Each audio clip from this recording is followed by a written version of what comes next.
اعوذ باللہ السمیع العلیم من الشیطان الرجیم من حمزہ ونفخہ ونفسہ بسم اللہ الرحمن الرحیم ربی یسر ولا تعسر وتمم بالخیر ربی زدنی علما انا اولی الناس بابراہیم للذین اتبعوہ وہذا النبی والذین آمنوا واللہ ولی المؤمنین۔ آیت نمبر 68۔ ان اولی الناس، اولا بے شک سب لوگوں سے ابراہیم کے زیادہ حقدار وہ تھے، اولا سب سے اوپر، ٹھیک ہے، سب سے زیادہ وہ تھے للذین اتبعوہ، جو ان کے پیرو تھے، جن لوگوں نے، ضمیر کدھر ہے؟ ابراہیم علیہ السلام کی طرف ہے، کہ جن لوگوں نے ابراہیم علیہ السلام کی پیروی کی تو وہ لوگ اس بات کے زیادہ مستحق یا حقدار تھے کہ یعنی اپنی نسبت وہ کریں ابراہیم علیہ السلام کی طرف۔ اس سے پیچھے ہم نے کیا بات پڑھی تھی کہ یہودیوں نے کہا کہ ابراہیم علیہ السلام یہودی تھے، نصرانیوں نے کہا کہ ابراہیم علیہ السلام نصارہ تھے، لیکن اللہ تعالیٰ نے منع فرمایا کہ نہیں، وہ ایک مسلم تھے، ٹھیک ہے، اور وہ مشرک نہیں تھے، اور تم لوگوں نے شرک کیا ہے، تو ابراہیم علیہ السلام کا تعلق مشرکوں سے نہیں ہے، لیکن تم جو ان کو اپنی طرف وہ کر رہے ہو، اپنی طرف ان کی نسبت کر رہے ہو، تو ابراہیم علیہ السلام کی نسبت کرنے میں وہ لوگ زیادہ حقدار ہیں جو ان کی پیروی کرتے ہیں، ان کے طریقے پہ چلتے ہیں، یعنی یہ کہیے کہ ان کی اتباع کرتے ہیں، ان کی، کس کی؟ ابراہیم علیہ السلام کی، ٹھیک ہے، ان کی اتباع کرتے ہیں۔ دیکھیں یہاں اتباعی کا لفظ ہے، جمع کا صیغہ ہے، للذین تبعوہ، اگر لذینہ کو الگ کر دیں تو یہ الگ صیغہ ہے، لیکن ملا کے پڑھنے کی صورت میں حمزہ کو ہم نہیں پڑھ رہے ہیں۔ اچھا، یہ حمزہ وصلی کہلاتا ہے۔ وَهَذَا النَّبِيُّ، وَهَذَا النَّبِيُّ، اور یہ نبی کون؟ کوئی نظر آ رہے ہیں کیا آپ کو؟ جو لوگ اس پر یہ کہتے ہیں نا کہ اس میں اشارہ اور مشار الیہ، چلے اس پر بھی بات کر ہی لیتے ہیں۔ اس میں اشارہ اور مشار الیہ کے لیے ضروری نہیں ہوتا کہ ہر وقت جس کی طرف اشارہ کیا جا رہا ہے وہ موجود ہی ہو، ٹھیک ہے، خیر، تو یہ نبی، یعنی یہ نبی سے مراد نبی کریم صلی اللہ علیہ وآلہ وسلم آخری نبی ہیں، ٹھیک ہے، اور ایمان والے، والذین آمنوا، ٹھیک ہے، اور وہ لوگ جو ایمان لائے، ایمان والے ہیں، ٹھیک ہے، اور ایمان والوں کا والی کون ہے؟ واللہ ولی المؤمنین، اللہ ولی ہے کس کا؟ مومنین کا۔ واللہ ولی المؤمنین، اور ایمان والوں کا والی اللہ ہے، ٹھیک ہے، ایمان والوں کا ولی اللہ ہے، ایمان والوں کا مددگار اللہ ہے، ایمان والوں کا کام بنانے والا اللہ ہے۔ یہ بات یہاں ہوئی۔ یہ آیت نمبر 68 ہے، 68 ہے، ہم نے ایک ہی آیت تلاوت کی ہے، اور سورہ آل عمران ہے، اور ترجمہ احمد رضا کا ہے۔ تو اس بات کو تو سب لوگ اچھی طرح جانتے تھے کہ ابراہیم علیہ السلام وہ بڑے کمالات اور بڑے فضائل کے حامل تھے، اللہ تعالیٰ نے ان کو بڑا کمال عطا کیا تھا کہ انہوں نے اپنا اللہ کے لیے سب کچھ قربان کر دیا، ہر امتحان میں وہ اول آئے، ان کے ساتھ یہ معاملہ تھا۔ تو ابراہیم علیہ السلام کے فضائل و کمالات کے سب معترف تھے، سب کو اس بات کا اعتراف تھا، اور سب اس پر متفق تھے کہ آپ کا دین، یعنی ابراہیم علیہ السلام جس دین پر چل رہے تھے وہی سچا دین تھا، ٹھیک ہے، وہ سچے دین پر تھے ابراہیم علیہ السلام، اور آپ کا راستہ سیدھا راستہ، یہ سب مانتے تھے، ان کو معلوم تھا، اس لیے اپنے آپ کو سچا ثابت کرنے کے لیے تو وہ لوگ یہی دعویٰ کرتے تھے، بلکہ مشرکین مکہ بھی کہتے تھے کہ ابراہیم علیہ السلام کو اپنی طرف نسبت کرتے تھے، بلکہ یہی نہیں، انہوں نے ایک بت بنا کر، ابراہیم علیہ السلام کا ایک بت بنایا ہوا تھا جو خانہ کعبہ کے اندر انہوں نے نصب کیا ہوا تھا۔ اسی طریقے سے ابراہیم علیہ السلام کا ایک بت بنایا ہوا تھا، جب ہمارے نبی صلی اللہ علیہ وسلم نے مکہ کو فتح کیا تو ان کو اپنے ہاتھوں سے توڑا آپ صلی اللہ علیہ وسلم نے، تو یہ سارا کچھ انہوں نے کیا ہوا تھا، اور بلکہ یہی نہیں کیا تھا، بلکہ یہاں تک بھی کیا تھا کہ وہ جیسے آپ نے دیکھا ہوگا کبھی بت وغیرہ، تو وہ اسے ہاتھ بنا دیتے ہیں نا، چپکا دیتے ہیں، اور بیچ میں ہاتھ کے یعنی درمیان میں کچھ رکھ دیتے ہیں، ٹھیک ہے، بغل میں کچھ رکھ دیتے ہیں، تو ایسے ہی انہوں نے بھی ابراہیم علیہ السلام کے بغل میں، اسماعیل علیہ السلام کے بغلوں میں کچھ نہ کچھ انہوں نے رکھے تھے، تیر پانسے وغیرہ۔ آپ صلی اللہ علیہ وسلم نے وہاں پر ان کے لیے ایک بددعائیہ کلمہ بھی فرمایا تھا کہ یعنی وہ لوگ ایسے نہیں تھے، انہوں نے خواہ مخواہ یعنی ان کی طرف یہ سب چیزیں نسبت کر دیں،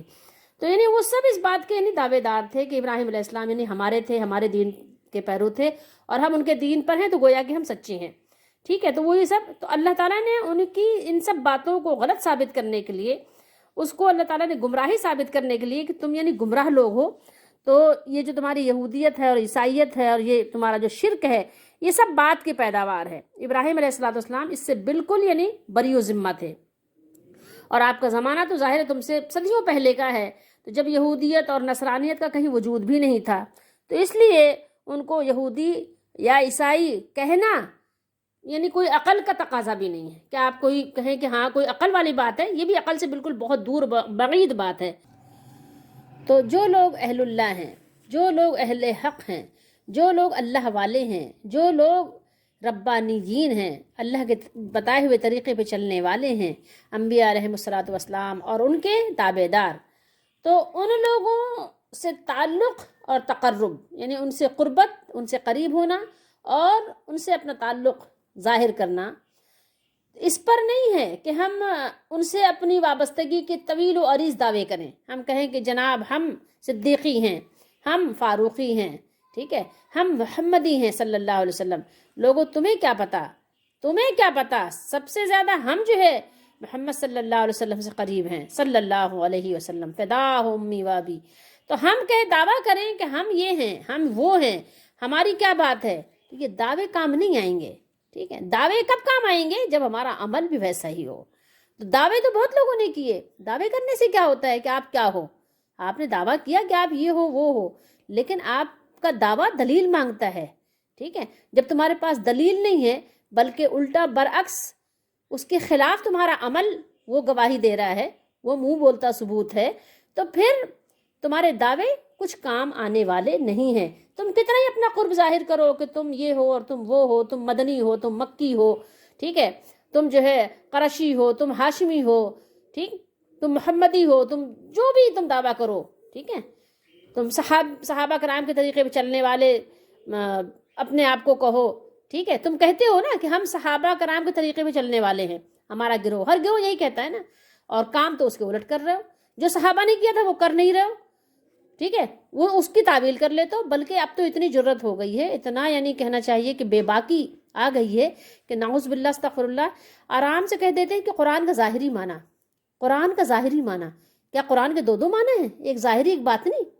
یہ کون سے علم کی بات کرتے ہیں آپ، لوگوں کو گمراہ کر رہے ہیں، ظاہری معنی اور باطنی معنی، مطلب کہنا کیا چاہتے ہیں آپ؟ کیا قرآن ایسی کتاب ہے کہ ذو معنی بات کرتی ہے، یعنی ظاہری معنی کچھ اور ہے، باطنی معنی کچھ اور ہے، یعنی اللہ پر آپ ایسی بات کہہ رہے ہو، ایسی بات کہہ رہے ہو جس کا آپ کو علم ہی نہیں ہے؟ کیا نبی کریم صلی اللہ علیہ وسلم نے یہ کہیں ہمیں پڑھایا ہے کہ قرآن کا ایک ظاہری معنی ایک باطنی معنی ہے؟ کیا صحابہ کرام رضی اللہ تعالیٰ عنہ نے اس طرح کی بات کہیں کی ہے کہ قرآن کا ایک ظاہری معنی ایک باطنی معنی ہے؟ کیسی باتیں کرتے ہو؟ ڈر نہیں لگتا؟ اللہ کے سامنے حاضری کا ڈر نہیں لگتا؟ اس کی عدالت میں، اس کے کٹہرے میں کھڑے ہونے کا ڈر نہیں لگتا؟ ایسی بات اتنی آسانی سے کہہ دیتے ہو کہ قرآن کا ایک ظاہری معنی ایک باطنی معنی؟ سوچئے تھوڑی دیر کے لیے، یہ اپنے کانوں سے سنی ہوئی باتیں ہیں جو ہم آپ کے سامنے شیئر کر رہے ہیں، تو تھوڑی دیر کے لیے سوچئے کہ دعوے کرنے سے کچھ نہیں ہوتا کہ آپ دعویٰ طویل و عریض آپ ایک زمانے سے دعویٰ کرتے چلے آ رہے ہیں، بلکہ اس کا دار و مدار کس پر ہے؟ ان کی سچی پیروی پر ہے، ٹھیک ہے، جس نے ان کے پیغام کو دل سے قبول کیا اور زندگی بھر اس پر کیا رہا، کاربند رہا، اس کا پابند رہا، ٹھیک ہے، اپنے آپ کو اس کا پابند بنائے رہا، یا ثم استقاموا، ٹھیک ہے، ان الذین قالوا ربنا اللہ ثم استقاموا، اس پر استقامت اختیار کیا، ٹھیک ہے، تو کیا ہوگا پھر؟ تو پھر اس کو ان سے نسبت ہوگی، پھر وہ ان سے قریب ہے، ان اول الناس، ٹھیک ہے، کیا فرمایا اللہ تعالیٰ نے؟ ان اول الناس، ٹھیک ہے، پھر وہ کہہ سکتا ہے کہ وہ ہے، اس کی نسبت ہے، وہ ہے ابراہیم علیہ السلام سے قریب، ٹھیک ہے، تو وہ تو کہہ سکتا ہے، اس کی بات تو صحیح ہے، لیکن اس کے علاوہ بات صحیح نہیں ہے، تو وہی ان کا دوست ہے۔ اس لیے قرآن نے اس کی اچھی طرح وضاحت کر دی کہ حضرت ابراہیم علیہ السلام سے قربت کا شرف یا ان لوگوں کو حاصل ہے جو ان پر ایمان لائے اور ان کی پیروی کرتے رہے، یا یہ نبی امی، نبی کریم صلی اللہ علیہ وآلہ وسلم فداہ امی وابی، یہ دیکھیے، ٹھیک ہے، یا تو ان لوگوں کو حاصل ہے جو ایمان لائے، اتباع کی، اور یا تو یہ نبی کریم صلی اللہ علیہ وسلم جو آخری نبی ہیں، محمد الرسول اللہ، ٹھیک ہے، حاضن وحاضن نبیو، تو یا تو پھر ان لوگوں کو حاصل ہے جو آپ ابراہیم علیہ السلام کی پیروی کرتے رہے، اور یا یہ نبی کریم صلی اللہ علیہ وسلم کو، ٹھیک ہے، جس نے دین ابراہیمی کو نئی زندگی اور تازہ قوت بخشی. اور یہ جو مومن ہیں والذین آمنوا، جو نبی کریم صلی اللہ علیہ وسلم پر ایمان لائے، صحابہ کرام جنہوں نے نبی کریم صلی اللہ علیہ وسلم کو دیکھا، ایمان لائے، اور پھر کیا کیا، پھر ہر طرح سے آپ صلی اللہ تعالیٰ علیہ وآلہ وسلم کے ساتھ اپنی زندگی لگا دی. ہر طرح سے، جہاد ہو تو، قتال ہو تو، ہجرت ہو تو، جو بھی مشن تھا اس میں اپنے آپ کو تن و من دھن سب چیز کے ساتھ ہر چیز قربان کر دی. اولاد بھی، وقت بھی، مال بھی، اپنی جان بھی دے دی. اور کہا، جب جان بھی دیتے رہے تو کہتے رہے فزتو برب الکعبہ، کامیاب ہو گیا قسم ہے رب کعبہ کی. تو یعنی یہ وہ لوگ ہیں، ٹھیک ہے. ایک تو پہلے جب ابراہیم علیہ السلام کے بعد جنہوں نے ان کی پیروی کی، اس کے بعد پھر یہ نبی کریم صلی اللہ علیہ وسلم کے بعد جو اس طریقے پہ چلتے رہے، جو ایمان لائے نبی کریم صلی اللہ علیہ وسلم پر، اور پھر ابراہیم علیہ السلام کے مشن کو جاری رکھا. تو یہ ہیں وہ بزرگ ہستیاں. تو جو یہ ہمارے نبی صلی اللہ علیہ وسلم کے جو غلام ہیں، جنہیں جو صحابہ کرام رضی اللہ تعالیٰ عنہم، ہمارے تو سروں کے تاج ہیں، لیکن نبی کریم صلی اللہ علیہ وسلم کی غلامی کی انہوں نے، ٹھیک ہے. تو جو ابراہیم علیہ السلام کے مشن کو آگے بڑھانے والے ہیں، ان کے مشن کو سربلند کرنے کے لیے، ہر قربانی دینے کے لیے تیار ہیں، تو وہی اس بات کے حقدار اور مستحق ہیں کہ وہ اپنے نسبت کریں ابراہیم علیہ السلام کی طرف. ادروائز آپ کو کوئی حق نہیں پہنچتا. آپ کو کیا واسطہ ہے ابراہیم علیہ السلام سے؟ آپ کو کیا واسطہ خلیل سے علیہ الصلوۃ والسلام؟ ٹھیک ہے، جو ہر وقت دنیا کی محبت اور اس کے اقتدار کی ہوس میں لگے ہوئے ہیں، اسی میں کھوئے ہوئے ہیں، حق کو پہچانتے ہوئے حق کو قبول کرنے کے لیے تیار بھی نہیں ہیں. اور فرمایا اللہ تعالیٰ نے، ان اول الناس بے ابراہیم الذین اتبعوہ ھذا النبی والذین آمنوا واللہ ولی المؤمنین.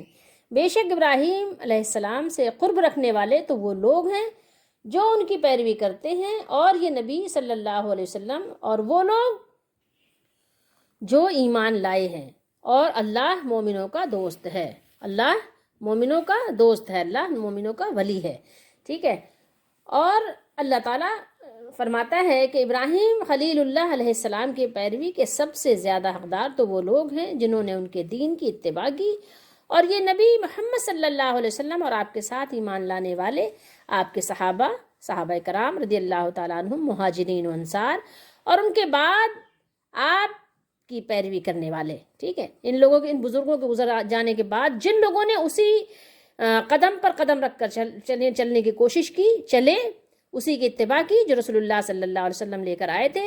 اور جس طرح صحابہ کرام رضی اللہ تعالیٰ عنہم نے اس کو سمجھا تھا، عمل کیا تھا، اسی طرح طریق پر چلتے رہے. اپنی طرف سے میم میخ نہیں کیا، اپنی طرف سے کوئی ترمیم نہیں کی، اپنی طرف سے کوئی آئین اور قانون کا نفاذ نہیں کیا. تو وہی لوگ ہیں کہ جو اس بات کے مستحق ہیں کہ وہ اپنی نسبت ان کی طرف کریں، اور وہی حضرات ابراہیم علیہ السلام کے زیادہ حقدار ہیں. حضرت سعید بن منصور رضی اللہ تعالیٰ عنہ نے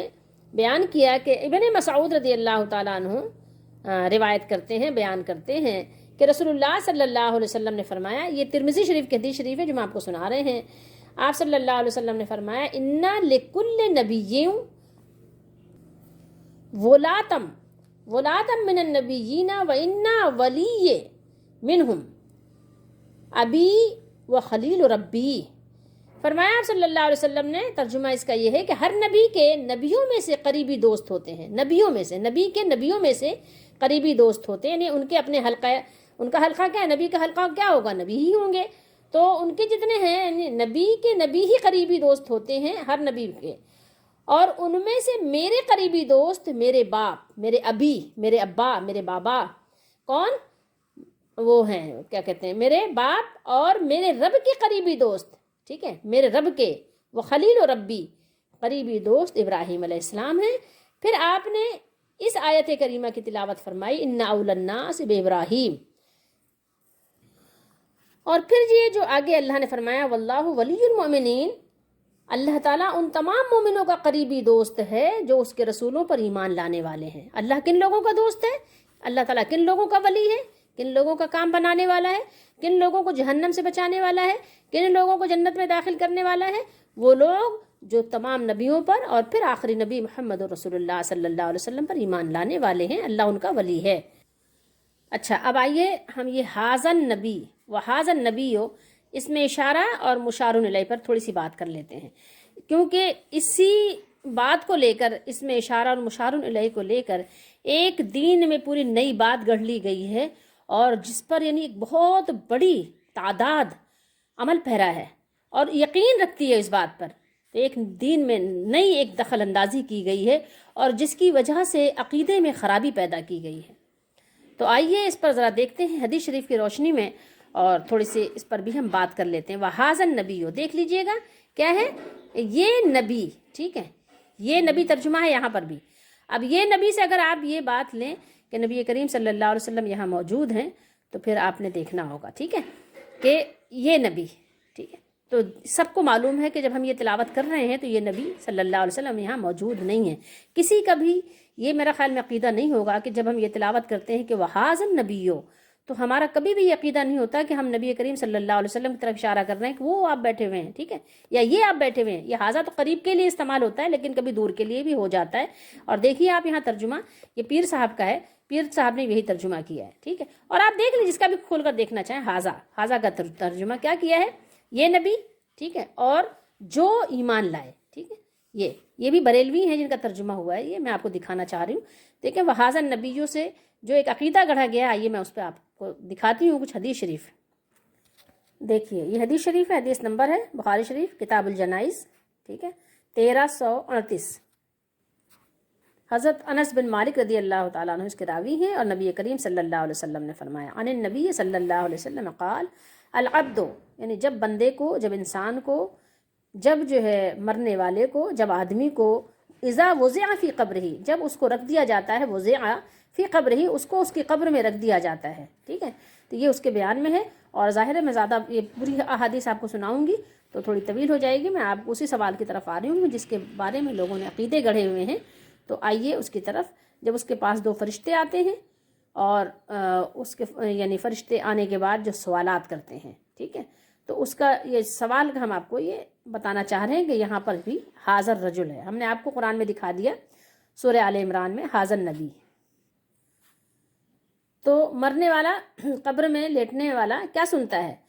یعنی وہ سنتا ہے ان کی آوازیں، یعنی جو اس کو دفنا کے واپس لوٹتے ہیں، وہ چاہے مومن ہو، چاہے کافر ہو، چاہے منافق ہو، یہ سب سنتے ہیں، ٹھیک ہے۔ اچھا، ان کو سنایا جاتا ہے، اللہ نے فرمایا نا قرآن میں کہ اللہ جسے چاہے سنائے، تو یہ ان کو سنایا جاتا ہے، وہ قبر میں اس کی آواز سنتے ہیں، یعنی اس کی حسرت میں اضافہ کیا جاتا ہے یا اس کی خوشی میں اضافہ کیا جاتا ہے، ٹھیک ہے، کہ اس کی دنیا چھوٹ گئی، تو اگر ظاہر ہے وہ دنیا کرتا تھا تو اس کی ہائے حسرت کی وہ پھر شروع ہو جاتی ہے، اور اگر اس کی دنیا سے بس ایک ضرورت کے حد تک لگاؤ تھا تو ظاہر ہے اس کی خوشی کی انتہا نہیں رہتی کہ جس کے لیے تیاری کی تھی وہاں پہنچ گیا۔ تو پھر وہ کیا کرتا ہے، پھر آتے ہیں، آتا ہو اس کے پاس آتے ہیں ملاکان، دو فرشتے، اور پھر اس کو بٹھا دیتے ہیں، ٹھیک ہے، پھر اس سے کہتے ہیں، ٹھیک ہے، اس کو بٹھا دیتے ہیں، کیا یہ دنیا والا معاملہ ہے؟ نہیں، یہ عالم برزخ کا معاملہ ہے، ٹھیک ہے۔ پھر اس کے بعد اس سے کہتے ہیں، اس سے کیا کہتے ہیں، ما کنتا تقول فی ھذا الرجل محمد۔ اب آپ بتائیے اس سے آپ کہاں یہ عقیدہ لے سکتے ہیں؟ اور پھر اگر صحابہ رضی اللہ تعالیٰ عنہ نے لیا ہوتا، یا نبی کریم صلی اللہ علیہ وسلم نے یہ بات فرمائی ہوتی کہ میں ہر ایک کی قبر میں آتا ہوں، یا ہر ایک کی قبر میں میری تصویر دکھائی جاتی ہے، نعوذ باللہ استغفر اللہ، اگر نبی کریم صلی اللہ علیہ وسلم نے یہ بات فرمائی ہوتی تو پھر مجھے اور آپ کو اس کو مان لینے ہی میں فائدہ ہوتا۔ لیکن جب آپ صلی اللہ علیہ وسلم نے یہ بات نہیں فرمائی، اور جب آپ صلی اللہ علیہ وسلم کے صحابہ کرام رضی اللہ تعالیٰ عنہم نے اس کو اس طرح نہیں سمجھا، تو میں اور آپ پھر اپنے آپ کو ہلاکت میں کیوں ڈالنا چاہ رہے ہیں کہ وہ بات جو دین میں نہیں ہے اس کو دین میں کیوں گھسوڑ رہے ہیں؟ تو فرمایا کہ دیکھیے سوال پہلے آپ دیکھیے کیا ہے، ما کنتا تقول فی ھذا الرجل محمد۔ آپ کو سمجھ آ رہی بات؟ حدیث نمبر آپ کو ہم نے دکھا دیا، کتاب الجنائز ہے۔ یہ حاضر رجل سے یہاں پر لوگوں نے کیا ایک نتیجہ گڑھا ہے کہ حاضہ اس میں اشارہ ہے، رجل مشار الیہ ہے، تو کہتے ہیں کہ نبی کریم صلی اللہ علیہ وسلم قبر میں تشریف لاتے ہیں، جبھی تو یہ کہتے ہیں حاضہ قریب کے لیے استعمال ہوتا ہے، اور حاضہ اس میں اشارہ ہے، اشارہ کیا جاتا ہے تو رسول اللہ صلی اللہ علیہ وسلم قبر میں تشریف لاتے ہیں، یا کوئی کہتا ہے کہ مدینہ شریف اور قبر کے درمیان سے حائل تمام پردے اٹھا دیے جاتے ہیں۔ پھر کچھ لوگ کہتے ہیں کہ جتنے لوگ ایک وقت میں مرتے ہیں ہر ایک کی قبر میں نبی صلی اللہ علیہ وسلم جاتے ہیں تو وہ حاضر ناظر ہیں۔ اس طرح کے عقیدے انہوں نے بنائے ہیں، نعوذ باللہ استغفر اللہ۔ اللہ کی پناہ مانگیں، ڈریں، اللہ کی عدالت میں اس کے کٹہرے میں کھڑے ہونے سے ڈریں، اپنی قبر سے ڈریں، اپنے کمزور بدن پر آپ جو ہے ترس کھائیں۔ دیکھیں فرمایا کہ فی حاضر رجل محمد، یہ لفظ بھی پورا بیان کیا جا رہا ہے، پورے الفاظ یہاں پر ہیں، ٹھیک ہے۔ اب آئیے ترجمہ سن لیجئے، پھر اس کے بعد انشاءاللہ تھوڑا بہت بتا دیں گے کہ ظاہر ہے بات بہت طویل ہو جاتی ہے تو لوگ اکتا بھی جاتے ہیں۔ نبی کریم صلی اللہ علیہ وسلم نے فرمایا کہ آدمی جب قبر میں رکھا جاتا ہے اور دفن کر کے اس کے لوگ کیا کرتے ہیں، باغ پیٹھ موڑ کر رخصت ہوتے ہیں تو وہ ان کے جوتوں کی آواز سنتا ہے۔ پھر 2 فرشتے آتے ہیں، اسے بٹھاتے ہیں اور پوچھتے ہیں کہ اس شخص یعنی ان صاحب کون، جو محمد صلی اللہ علیہ وسلم، یہ جو تمہارے لیے باقاعدہ نام لے کے دیکھیے، نام موجود ہے، منشن ہے نام، ٹھیک ہے، تو ان کے بارے میں محمد رسول اللہ صلی اللہ علیہ وسلم کے متعلق تمہارا کیا اعتقاد ہے، ٹھیک ہے۔ وہ جواب دیتا ہے کہ میں گواہی دیتا ہوں کہ وہ اللہ کے بندے اور اس کے رسول ہیں، ٹھیک ہے۔ تو یہ تو سوال ہوا۔ اب آپ بتائیے کہ یہاں پر کہاں یہ بات ہے کہ نبی کریم صلی اللہ علیہ وسلم قبر میں موجود ہوتے ہیں؟ اچھا، پھر اس کے جواب کو دیکھ لیجیے، آپ جواب کو دیکھ لیجیے، جب بھی آپ کو تھوڑا سا اندازہ ہو جائے گا، کیونکہ غور و فکر بھی کرنا چاہیے، سوچنا بھی چاہیے کہ کوئی بات کہنے سے پہلے تحقیق تو کر لیں۔ پھر وہ کہتا ہے، وہ جواب دیتا ہے، جواباً کہتا ہے فیقول، یہ کون کہتا ہے؟ یہ جو قبر میں رکھا جاتا ہے، جو میت ہم جس کو کہتے ہیں، مردہ جس کو کہتے ہیں، جس کا انتقال ہو گیا ہے، جب وہ قبر میں اس کو زندہ کیا جاتا ہے تو وہ جواب دیتا ہے فرشتوں کو، جو نیک ہوتا ہے، جو مومن ہوتا ہے، وہ کہتا ہے اشہد انہو، انکا نہیں کہتا۔ آپ دیکھیے، اسی سے آپ اندازہ لگا لیجئے کیا کہتا ہے میت۔ عربی تھوڑی بہت آتی ہے، جن لوگوں کو عربی آتی میں ان کو چیلنج کر رہی ہوں، اس کا جواب دیں، اگر ان کے پاس اس کا جواب ہے تو دیں، اور نہیں تو ٹھیک ہے، وہ کہیں کہ نہیں میں نے غلط کہا ہے، میری بات کو رد کریں، کیونکہ میں تو اپنی طرف سے کوئی بات نہیں کر رہی، میں تو حدیث شریف سنا رہی ہوں۔ کیا کہتے ہیں وہ جواب دینے والے، کیا جواب دیتے ہیں؟ اشہد انہو۔ کیا انہو آپ کس کے لیے استعمال کرتے ہیں؟ کہ بے شک وہ، یقیناً وہ، ٹھیک ہے، یقیناً وہ، بلا شبہ وہ کہتے ہیں۔ اب نبی کریم اگر صلی اللہ علیہ وسلم سامنے نظر آ رہے ہیں تو وہ کیوں کہہ رہے ہیں آپ؟ حاضر تو یہاں پر آپ نے یہ کا ترجمہ کیا، اور اس کو وہ کیوں کر رہے ہیں؟ انہ کا کیوں نہیں کر رہے ہیں؟ قریب ہوگا جو شخص جو نظر آ رہا ہوگا اس کو آپ ہو کہیں گے؟ بتائیے، نبی کریم صلی اللہ علیہ وسلم اگر سامنے ہی نظر آ رہے ہیں تو اشہد انہو کیوں کہہ رہے ہیں کہ میں گواہی دیتا ہوں کہ وہ ہو ضمیر کیا بتا رہی ہے؟ غائب کا صیغہ ہے کہ نہیں ہے؟ یہ حاضر کا ہے۔ ہو کس کا صیغہ ہے؟ یقیناً غائب کا صیغہ ہے، سب یہی بتائیں گے، جس کو بھی عربی آتی ہے وہ یہی بتائے گا، تو تھوڑی دیر تو غور کر لیجئے۔ پھر دیکھیے کیا ہے، عبداللہ، انہو عبداللہ و رسولہ، کہ وہ اللہ کے بندے ہیں اور اس کے رسول ہیں۔ کیا کہتا ہے رہنے والا؟ ٹھیک ہے، عبداللہ وہ اللہ کے بندے ہیں، و رسول ہو اور اس کے رسول ہیں۔ ہو ضمیر کون سی آئی ہے؟ وہ اللہ کے بندے بھی ہیں اور وہ اللہ کے رسول بھی ہیں صلی اللہ علیہ وسلم، یہی جواب دیتا ہے نا۔ اب یہاں سے لوگوں نے پتہ نہیں کیا عقیدے گڑھ لیے کہ پھر وہ قبر میں سرکار آئیں گے تو قدموں میں گروں گا تو کیا کروں گا، یہ اللہ سے ڈر نہیں لگتا، تو اس لیے ایسی باتیں وہ لوگ کرتے ہیں۔ ذرا آپ ان سب چیزوں پہ غور بھی کیا کریں اور سمجھنے کی کوشش بھی کریں، یہ نہیں کہ جس نے جو کہہ دیا اس کے پیچھے آپ چل پڑے اور آپ نے کوئی تحقیق نہیں کی۔ دنیا کے معاملات میں تو آپ نے بڑی تحقیق کی، سب کچھ معلوم کیا، سب کچھ آپ نے سیکھا، جو آپ کو ضرورت تھی آپ نے سب کچھ سیکھا، جو ضرورت نہیں تھی بلکہ وہ بھی سیکھا، کبھی تو آپ نے وہ بھی سیکھ لیا کہ جس کی آپ کو ضرورت نہیں تھی۔ تو دین سیکھنے میں آپ نے کیوں کوتاہی کی، کیوں نہیں سیکھا؟ تو اگر تو اللہ سے ڈر لگتا ہے، آخرت سے ڈر لگتا ہے، عذاب سے بچنا چاہتے ہیں تو اپنے عقیدے کو صحیح کریں۔